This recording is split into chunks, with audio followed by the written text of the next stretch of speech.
also just noticed, is that your graduation ring? Yes. Oh my gosh. It's actually She's so always cute. with me. FSU's always with me. Do you wear it all the time, or? I wear it to special events. I wear it to special events. Yeah. It's hot.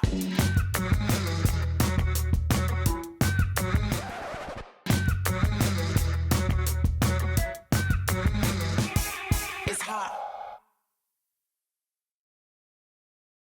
Hey girl gang, welcome back to another episode of the HGFSU Edit. I'm your host, Kaylee Hoppenworth, and today I'm joined by a true Her Campus at FSU legend and former president, Miss Bella Bozied. Hi Bella! Hey Kaylee, how are you? I'm so good, and I'm so glad that you're joining us today because when I tell you, like, from the moment I've met you, you have just had it, like, all together. You've been doing a million things at once, and yet you make it look so easy. And so today we're going to be getting some of your secrets as to how you got where you are today, so successful, so driven, and just kind of paved the way for young girls in so many different spaces. Her campus, grad school, all the things that you do. So oh my gosh, I'm turning as red as his phone. Girl, you need it. Oh my gosh. I always have to do a little hype moment because, I mean, that's why you're here. And, like, when I say legend, I actually mean it because thank you. I think everyone knows your face in Her Campus.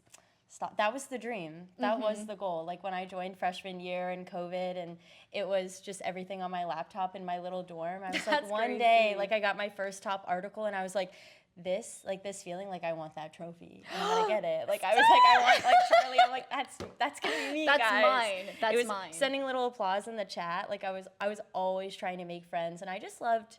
Not to get into it too quick, but I just love Her Campus, and I loved the community it built, and I think Her Campus was one of the first things that really helped me grow into myself in college, because I think everybody felt this with COVID. Like, you definitely, it was definitely a very weird time. It was a very sad time, and it was a lot to come back from during it and after, as well as, like, coming to college in general. I think everybody can feel that. My best friend and I always talked about how freshman year, nobody talks about how they're a little bit homesick or they're a little bit sad. Everybody's like, this is the best time of my life ever. And I'm like, hey, like, let's be a little more honest. Like, no, it was literally. I had so much fun, but there were definitely moments like it gets so much better, which made me more grateful for it. So I think Her Campus was one of those that it had a lot to do with what I wanted to do career-wise and networking-wise, but I also got to make all these friends and meet, like, people in different industries, like writing industries, media, so it was really fun.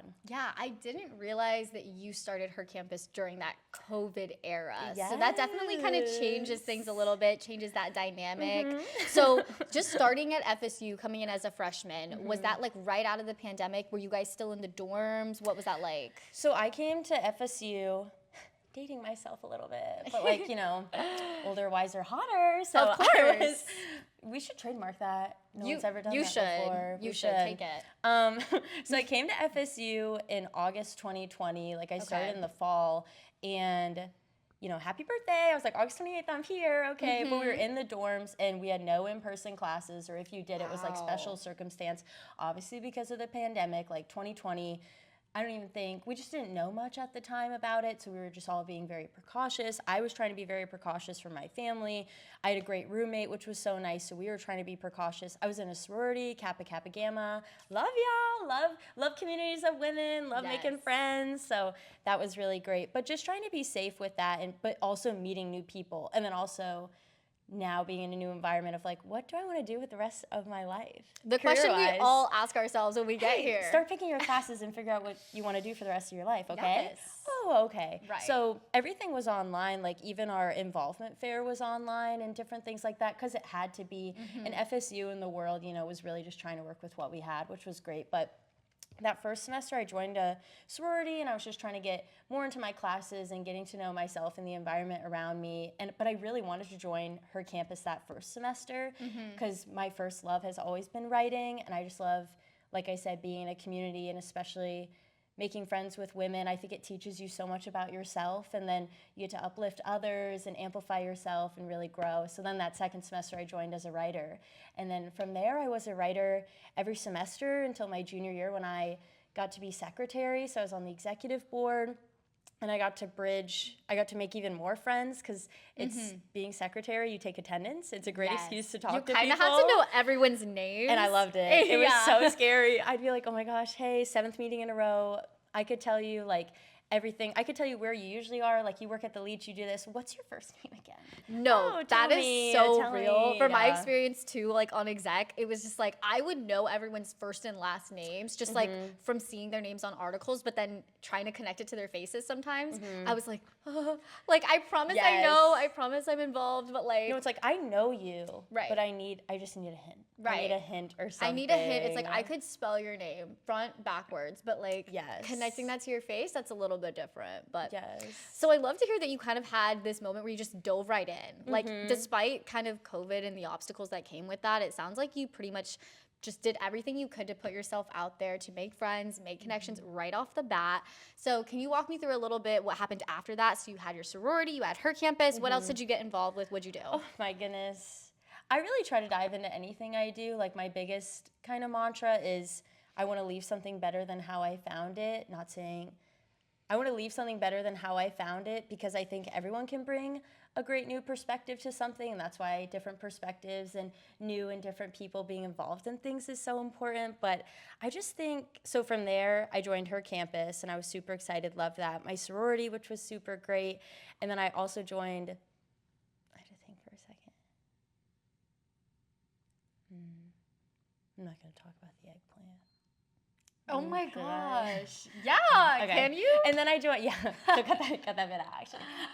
And then I joined the eggplant, which is like, it's similar to the onion, and it's, no, don't say that, actually, because it is, but, and then I joined the eggplant as a writer, so that's like a satirical news site at FSU, which was a different type of writing, similar to the onion. We poke fun at things, and that was really great. I ended up being editor-in-chief of that after I started writing for them for a few Was semesters. that a secret for a bit that you were the Yes. editor-in-chief? That's A little bit, That's kind of what I yes. thought, because I found that and I was like, this is so funny. And then How'd you find that? yeah, I honestly, gotta talk about it now, though. I'm like, I don't know. I guess think I what? just found it on Instagram, and then I don't know how I found it out that you were the editor-in-chief or some. Yeah, I just was like, wait, what? I think I Like, talked about it toward the end, because I was Maybe. like, guess what?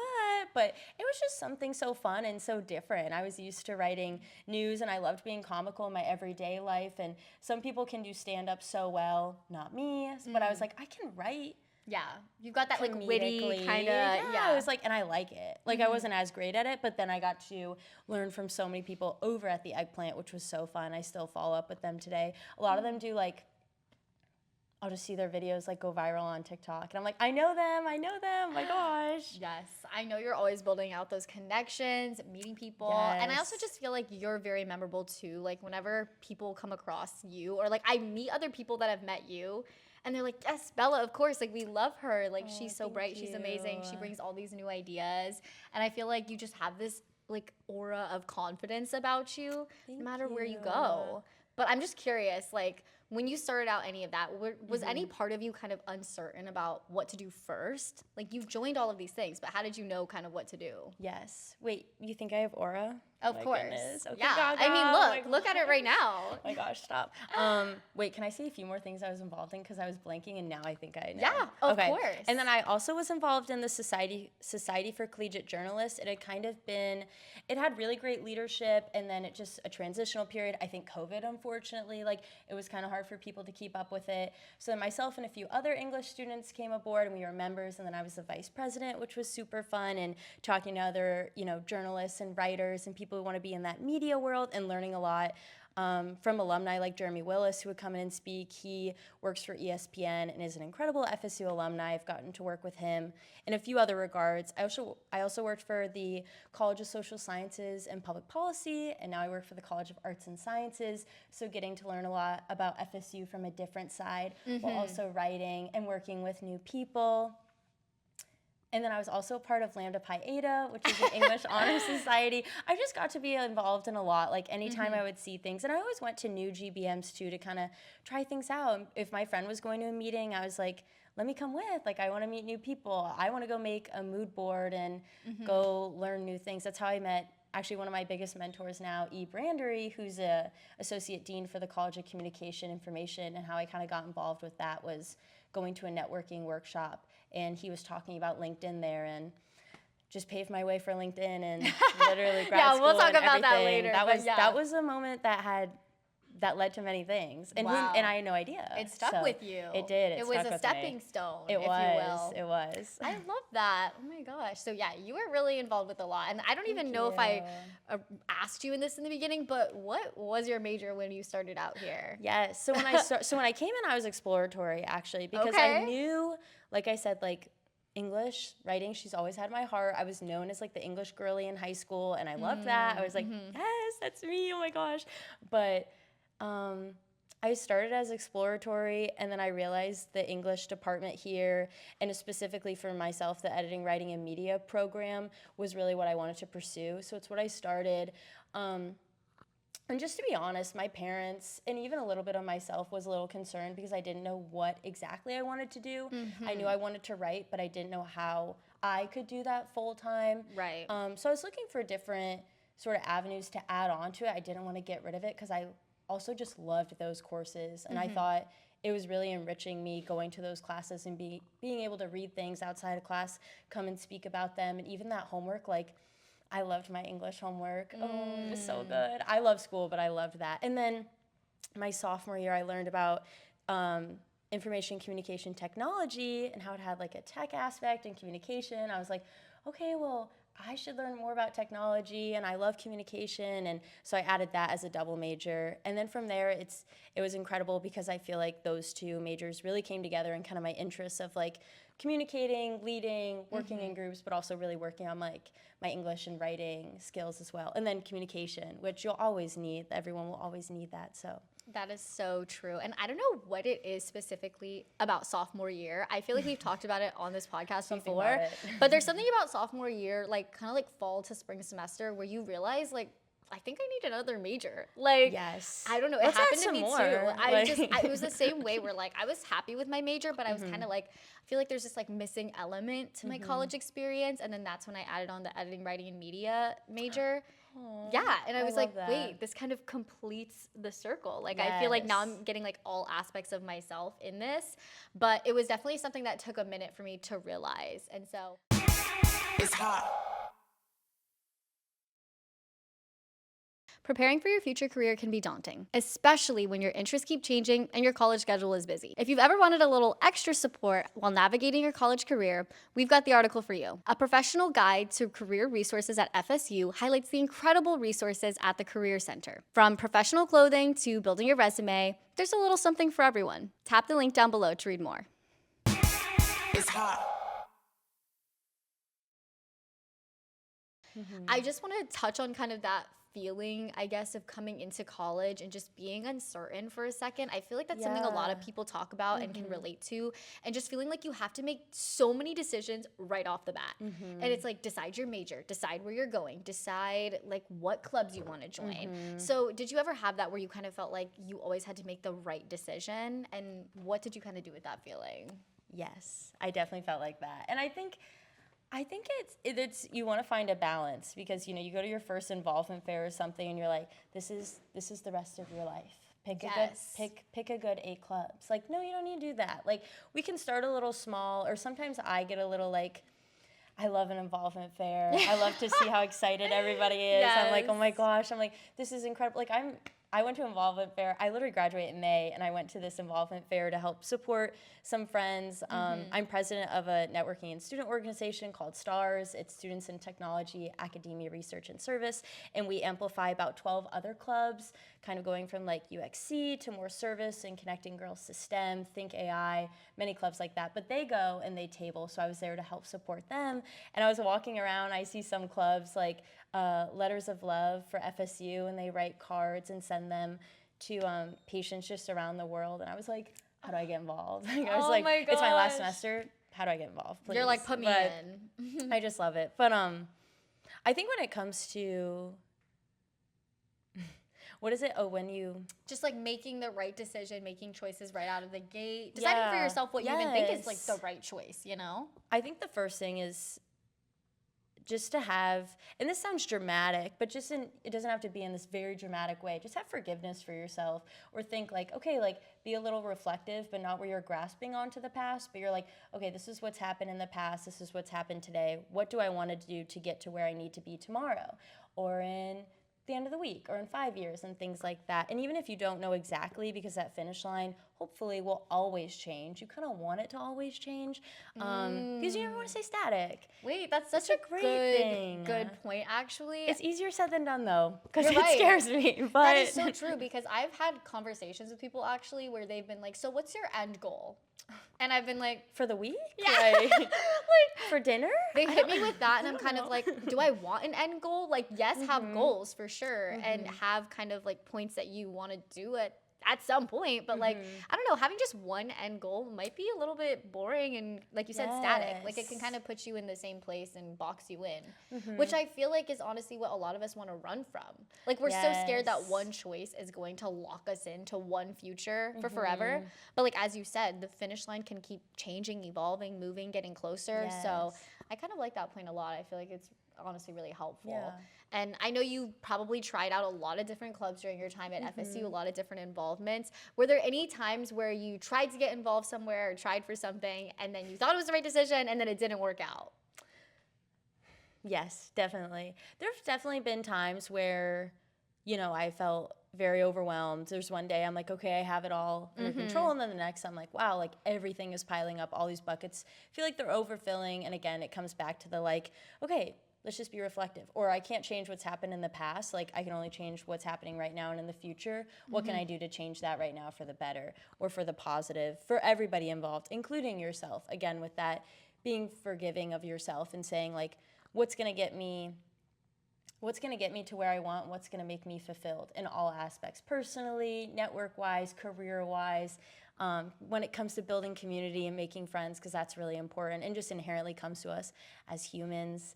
But I'm sorry, wait, can you say your part? What was it again? No, you're good. I like what you just said in general, but just kind of like a time where maybe you had that right Yes. decision that you thought and then it ended up not being so right for you. Maybe you had to like go back on it or change your mind or how did you realize it wasn't the right decision after you made it? I think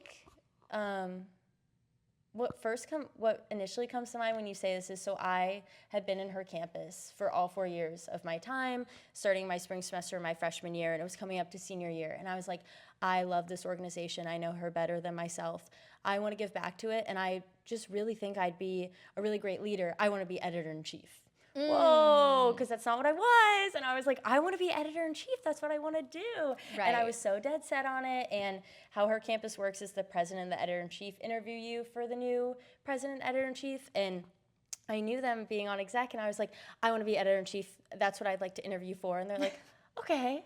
They were like, Even though right. you're like secretary and you have check a lot of the boxes for president and things, okay, we'll do that. And I did my Right. interview for editor-in-chief. I made sure to have all these ideas. I was very dead set. I was like, I'm gonna change their minds. I know. I talked to some people and they were like surprised I didn't want to be president. I was like, no, I'm gonna change their minds. Like, this is what I want to do. I love writing. I know I can be a great editor. This is what I want. And then when I was lucky to get an interview. I thought it went really well. And then I got decisions back and they were like, hey, we'd like to offer you president. And I was like, oh. And I was like, I'm really excited, but I was like, that's not what I wanted. Like, I guess I didn't do a good enough job. And then the president at the time was like, can I call you? And we talked, and she was like, I don't think you noticed this yet, but just from her experience as president, and she's like, I'm talking to other people, like, your strengths and even your weaknesses are going to make you a great president. Like, you have the knowledge for everything, and we can tell you love the organization.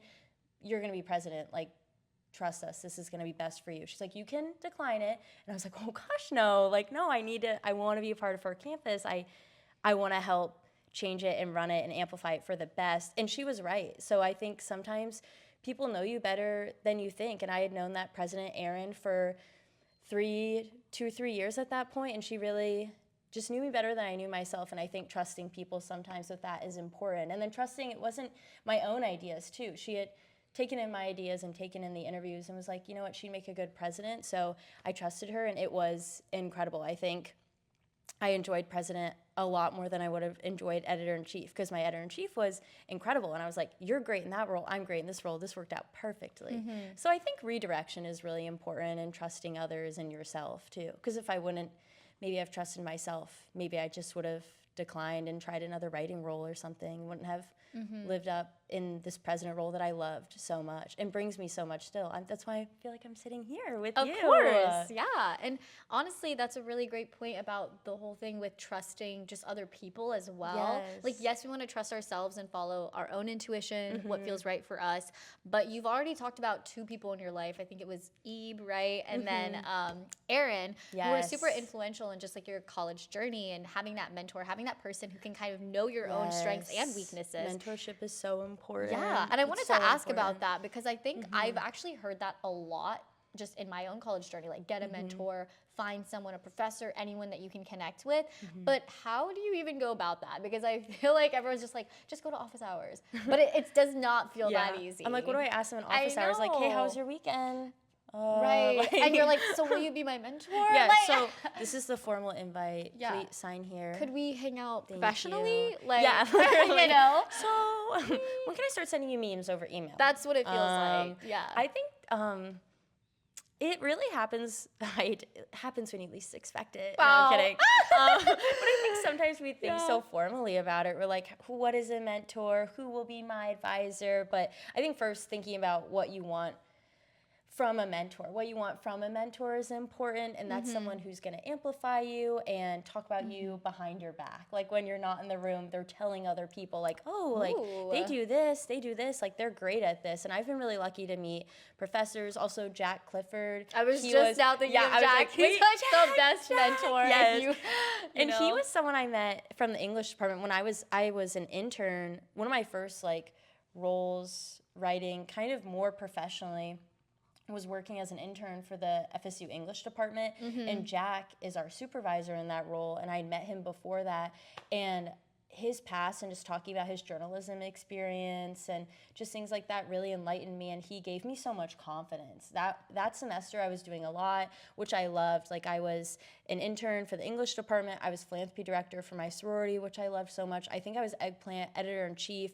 I was her campus secretary or maybe president. Someone get I the think it was list secretary. going. We're No, just no, gonna no, have no, a no, list no. running on the screen But I as loved it. You only get so much time in Yes. everything you do. So I'm like, why not Yes. make it the most? And that was For something sure. with COVID too. I felt like, and I know it's like 2020 kids. It's like I didn't get a prom. No, but it's like in 2020 kids will be like I didn't get a prom. But it's just but I didn't get to walk at graduation. it really it's like my college graduation was my first one. Yeah.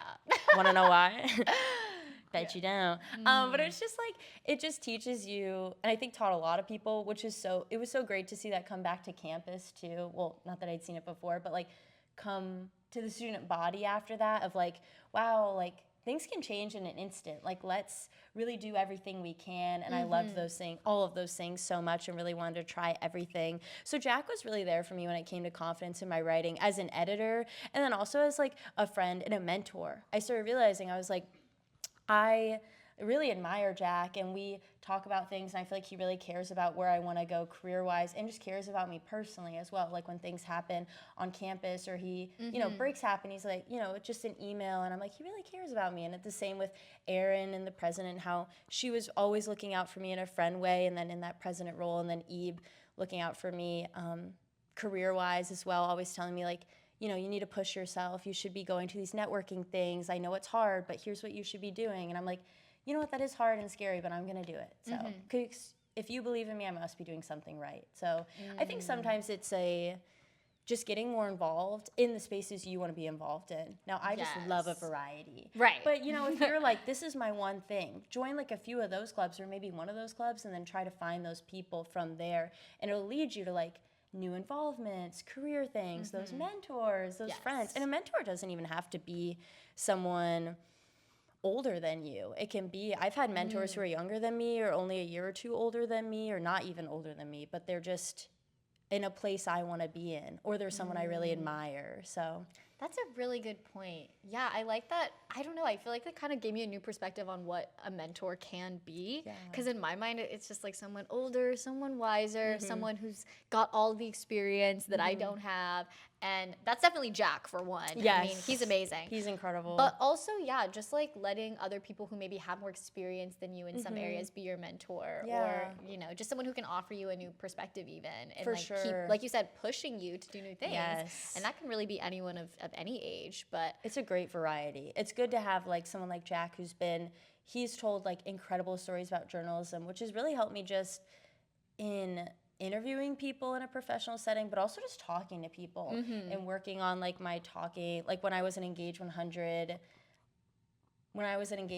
leader, and I taught 2 classes of like 15 freshmen who I still see them all today. Love them so much. I saw one of them today. I was like, oh my gosh.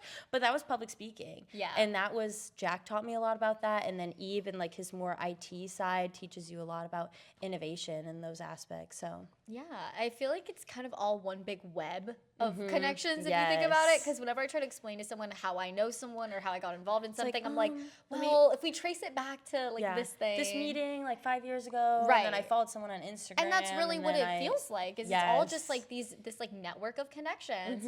And speaking of which, I couldn't have you on this podcast and not talk about LinkedIn because we are actually in the presence of like a LinkedIn warrior. Perhaps the queen of LinkedIn. Because one thing about Miss Bella, she's gonna be posting on LinkedIn at least once a week. Oh, I'm gonna post on LinkedIn. Yeah, she's gonna post on LinkedIn after this. this. On LinkedIn. Yeah, exactly. Yes. So I just want to say to anyone who is really not a fan of LinkedIn, because there's a lot of people who are really against it. It can be scary. How do you just like put yourself out there on LinkedIn? How do you start posting? What do you even post about? Like, can you tell us? Can I look at the camera? Yeah, of course. Let 'em know. You are the only one who knows everything that you're doing. Mentors are gonna know some things, but they're gonna know different things. You're the only one that knows everything you're doing. So amplify yourself and advocate for yourself. If you're not confident in yourself and being like, wow, I'm the best, who's going to? You need to. So that's what I always try to think about. I'm like, and that's what I try to tell people too when they're like, what do I post about? I'm like, well, you're going to class. Or even if you're not going and it's online, you're still completing assignments, whether it's like you're writing a paper, you're doing a project, or you're doing presentations, or even if you're just learning something interesting that you just find interesting. It doesn't have to relate to anything. You can ask your professor more, read some more articles, and then make a post about it. Be like, hey, here's this course I'm taking. Look how I'm bettering myself because I thought this reading was interesting. And even sometimes too, like I share things on LinkedIn that I just think others will think is interesting. Or I'm like, I think more people should know this. Like this article is really interesting. Or I attended this conference about tech and I think more people should hear about this and sustainability with AI and things like that. So I think just really advocating for yourself, and in my opinion, it's never too late to post. True. Always hitting that, like, as I reflect on yeah. 2 semesters ago. Right. Or when I attended this meeting the other day, it made me think of this. And Yeah. I think LinkedIn, too, is kind of like an amplified resume. It can be a little less professional just because you can use emojis, photos, hashtags to make words stand out, but you're still professional. Oh, sorry, someone's ringing. Yeah. But you're still professional because you're still showing how you're working to better yourself or what you're getting to do. I think on LinkedIn too, like I love to be like, these are all the things I get to do and I'm so grateful. And look at how they get to look at these things I'm so proud to be a part of and that are hopefully bettering me into the person I want to become and I always strive to become. So I think just believe in yourself. Hey guys. Believe in yourself. Believe in yourself. Hey. Believe in yourself.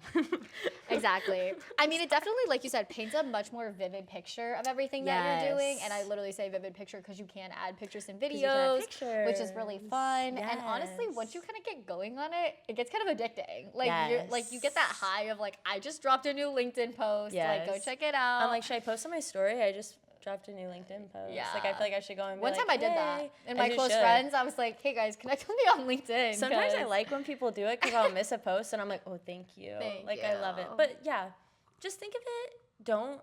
I think the best thing to do is just to start. The more you build it up in your head, the scarier it gets with anything. But seeing that start this post here, chills. Yeah. Like I'm already thinking about it. And I'm scared. I got goosebumps. I'm scared. Like I can't do it. I just posted today, so.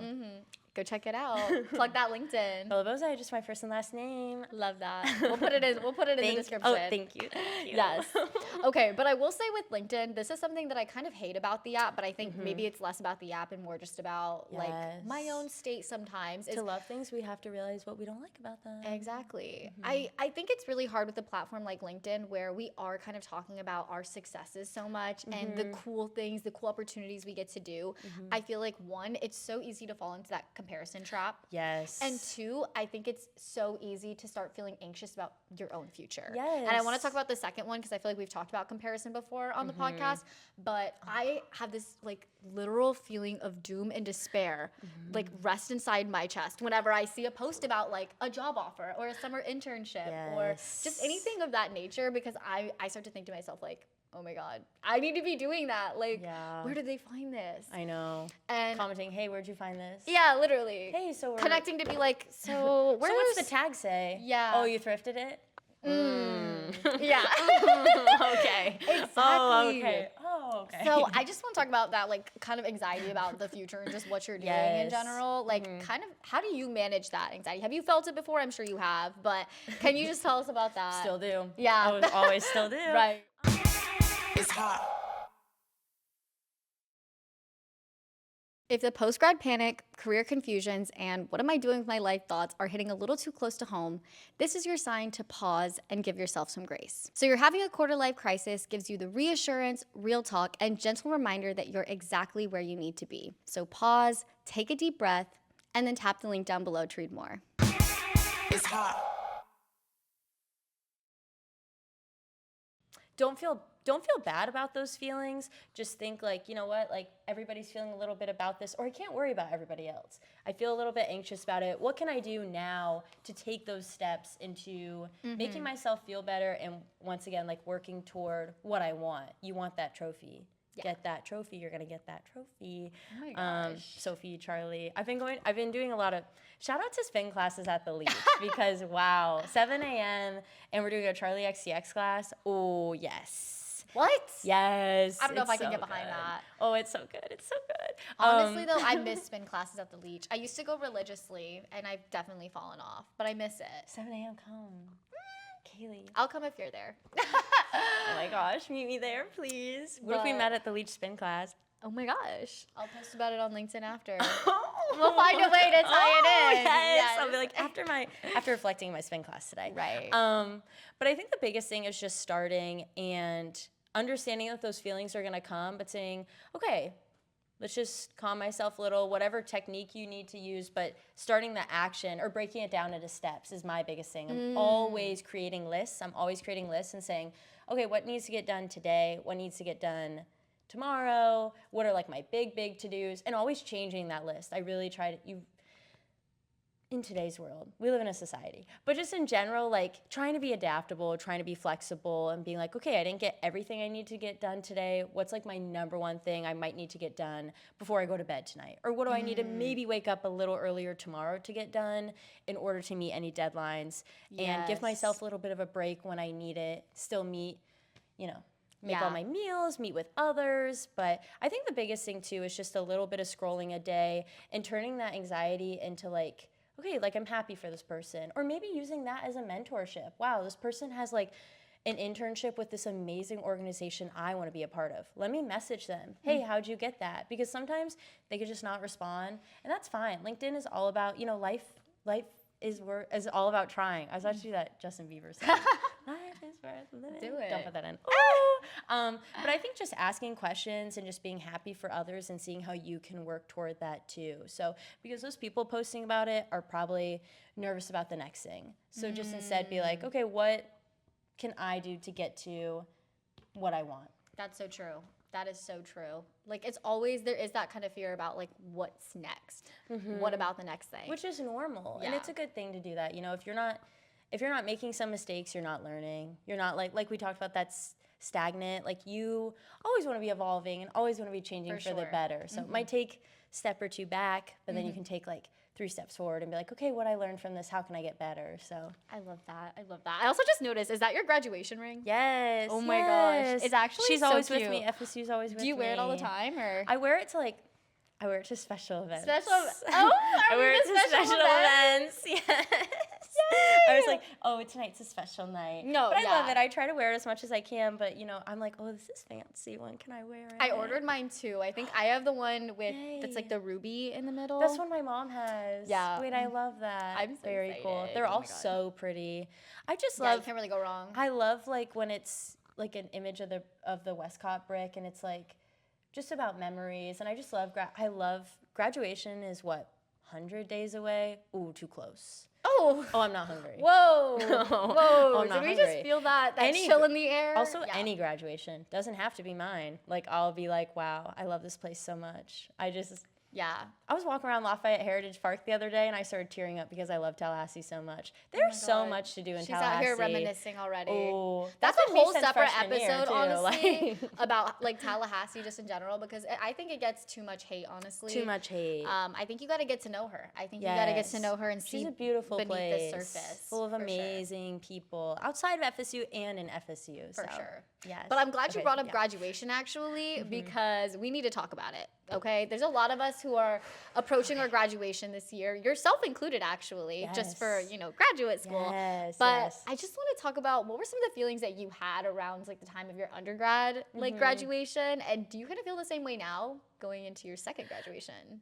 I think I feel a little more prepared this time because it's such a scary time, and you're like, okay, like I have to order my cap and gown. I have to do this. And I still have to do it, I have to make guys. sure to have the most fun. Me too. No. Put it on my to-do list for tomorrow. To-do truly. list tomorrow. But I think it's like, okay, I have to have the most fun ever in the next 3 months. Like, I'll never be here again. I have to have the most fun, literally Like, she's ever. reading my mind. And I sometimes fall into that too. Like, it'll be a silly thing. My friend's like, and I'll be like, we'll be gone in 3 months. You're really not gonna do this tonight? You're not gonna go to the basketball the guilt game? tripping. Really? I felt that to my core. You're not gonna but come with yes. me to Stroger Because Library? everything with is This Our always Last like the Time? last thing, the Yes. last time, or like for old time's sake. Like it's Yeah, for old time's sake. yeah, like you can't say no to Please. that. We just did it like 3 months ago. It was so much fun. Let's do it again. Yeah. I think the biggest thing though, so when I was approaching graduation in the spring of my senior year, I already knew I wanted to pursue my master's. I got in over spring break. So there was a little bit of time where I was like, Okay. if I don't get in, I've already signed my lease here because that housing. Bro. Ooh, that housing. So I was Don't like, get me started. I need to sign a lease now. So I was like, okay, I'll sign a lease, and then if I don't get in, then I can work full time or I'll figure that out as I go. Trying to be flexible. But I'm like, if I didn't get in, I would have been like, You're like, if I don't get in, it's fine. if I don't get in, it's fine. Yeah, Like, if I don't get in, yeah. that's not an option. But I was really lucky I got in, so Yeah. that was good. So in my spring semester, I knew I was going to stay, but it still felt really weird because you're transitioning into this whole new part of life. Also, a lot of people that you know and a lot of phases of your life, I don't want to say end, but you just kind of move on from them, which is a Yeah. good thing. Like, I wasn't an active member of my sorority anymore. I wasn't in her campus anymore. Eggplant, I wasn't an Engage 100 leader. There were so many things. Like, I was like, okay, I'm going to focus more on my master's and get more involved in the College of Communication and Information with STARS and things like that. So it was definitely an adjustment, and I just tried to I felt more grateful than anything. I was really scared I was going to bawl my eyes out at graduation, and I teared up a little bit, but it was more like happy tears. I Yeah. was really lucky. I just felt so much love, and I know graduation can seem long, but just think of it in like such a positive way of like, wow, look at this thing I've done.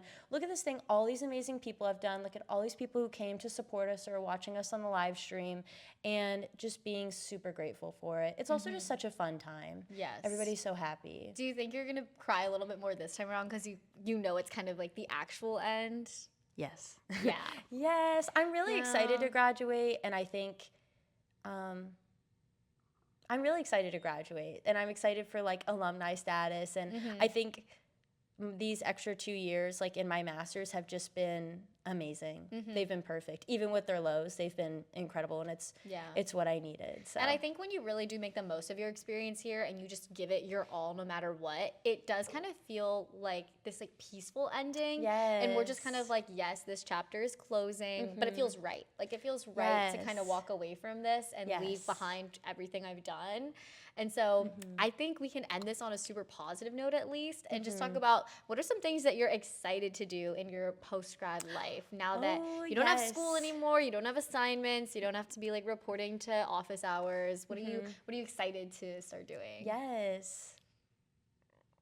Bye, the crickets. No, I want to be. She's like nothing. I want to talk about my job after, but I don't. It doesn't have to be about your job. Yeah, it could be. I won't could be talk anything. about it. Yeah, I get nervous. I'm like, I'm really excited. I've never lived on my own. Here's my address. No, I won't say that actually. I'm just really excited I'm excited for something new. I think I get really nervous because I love Tallahassee. I love Florida State. I love the life I've built here. And I would say routine, but every day is a little bit different. But just the things I'm involved in now, the people I'm involved with at work and my service and things like that. But I'm excited to have that all over again somewhere else, like to have something new and exciting and a little bit scary because you're like, oh my gosh, like in like, I think making new friends is such a special moment. I try to make new friends every day I'm on campus. I was in a Pilates class the other day and I met somebody new, and just like talking to somebody for the first time and being like, you know, little chit, oh, like, yeah, that's cool. You're talking, and then you're like, so what's your name? And you're like, oh my God, I just made a friend. I was talking with a friend the other day, and that's the best feeling ever. And I think as humans, it just comes so naturally to us. You're always going to make friends. You're always going to make that connection, and that love's always going to shine through. So I'm excited for new connections when I graduate, and just being like post-grad and having my master's. I think education is so important. No one can ever take it away from you. And it's so important to always be educating yourself, whether it's through a direct medium like school or just in like free articles, public libraries, anything like that. But I'm excited to go on. I love a little outdoors moment too. And I love a public library. I'm just excited to read more. I don't get to personally read more anymore. That's so true, especially when you're like an English major or like communications. You just do so much reading already that you don't really have time to do as much like personal reading. Yes. So no, and I'm those are some excited good to things. travel too. I'm very excited to go. You know, my family travels a lot, so I'm excited to do like maybe my own trips and then hopefully travel with them as well. So what you're telling us is there's actually a lot to look forward to after graduation. It's not all doom and despair. There's actually so much ahead of us, and I feel like that's really inspiring to hear. I needed to hear that. Mama, for there's a myself. future in front of you. There's a future in front like, of you. And life is worth living. Like every day is a new day. Wake up, listen to your pump up playlist. I love Phoebe Bridgers and Mitski. Put her down in the morning. We can't do it in the morning. I thought you were gonna say that was your pump up like playlist. I was like, no. Put them down in put the them morning. down. That's true. Like give your day a chance. New Please. Mitski album. I'm not hungry. No. Put it away. They played Mitski in our spin class the other day. My friend turned to me and said, "What is this?" Who I would said, do that? "Oh, Mama, I love you." No, I love her though. It was kind of good. okay. It was kind of good. I was like, "Oh, that one kind of ate." It's like when she plays Gracie, and I'm like.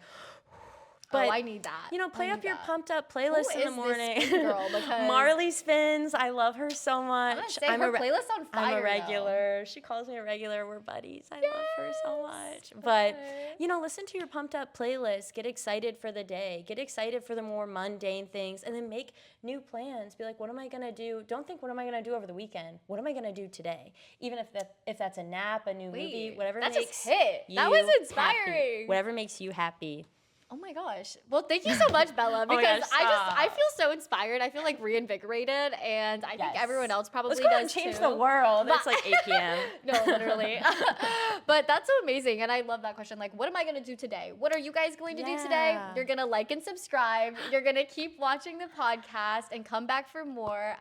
But for now, you know, drop a comment today. Say what you're going to do today to make today awesome. But drop a comment and I don't know. But thank you so much, Bella. Thank you for coming. I really appreciated all your advice. I actually feel like I took away like so many new things that I need to reflect on again. And I'm going to rewatch this back just anytime I need to be inspired. Oh my gosh, stop. Everybody drop their pump up songs right now because I love new ones. And it's all kinds of pump up. So you're right. Thank you so much for having me. I loved this. Thank you. Yay. Bye, guys. Bye. See you next time.